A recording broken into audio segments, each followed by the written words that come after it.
আকাঙ্ক্ষা ওয়েলফেয়ার সোসাইটির সচেতনতা অভিযান। আমরা এগিয়ে চলেছি নাগরিকদের কাছে সরকারি ও বেসরকারি প্রকল্পের সচেতনতা পৌঁছে দিতে। সচেতনতা ছড়িয়ে দেওয়া।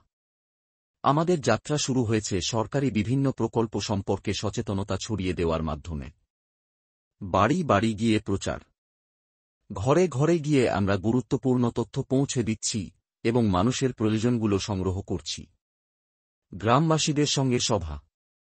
আমরা গ্রামের মানুষদের নিয়ে আলোচনা করি, যেখানে তারা খোলামনে প্রশ্ন করতে পারে। নারীদের ক্ষমতায়ন।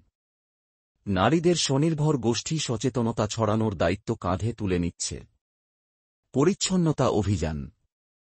পরিচ্ছন্ন গ্রাম মানেই সচেতন সমাজ, সচেতনতার সঙ্গে চলছে বাস্তব কাজ। স্বাস্থ্য সচেতনতা। সুস্থ থাকার টিপস, পরিষ্কার পরিচ্ছন্নতা এবং চিকিৎসার মাধ্যমে মানুষকে যুক্ত করা হচ্ছে স্বাস্থ্য প্রকল্পের সঙ্গে। মানুষের প্রয়োজন জানা। মানুষ কি চায়, বাড়ি, আর্থিক সহায়তা কিংবা চিকিৎসা, আমরা মন দিয়ে শুনি। আমরা কারা? আকাঙ্ক্ষা ওয়েলফেয়ার সোসাইটি, সচেতনতা ও সংযুক্তির পথিকৃৎ। দেখার জন্য ধন্যবাদ। আসুন একসঙ্গে গড়ে তুলি সচেতন ও স্বনির্ভর সমাজ।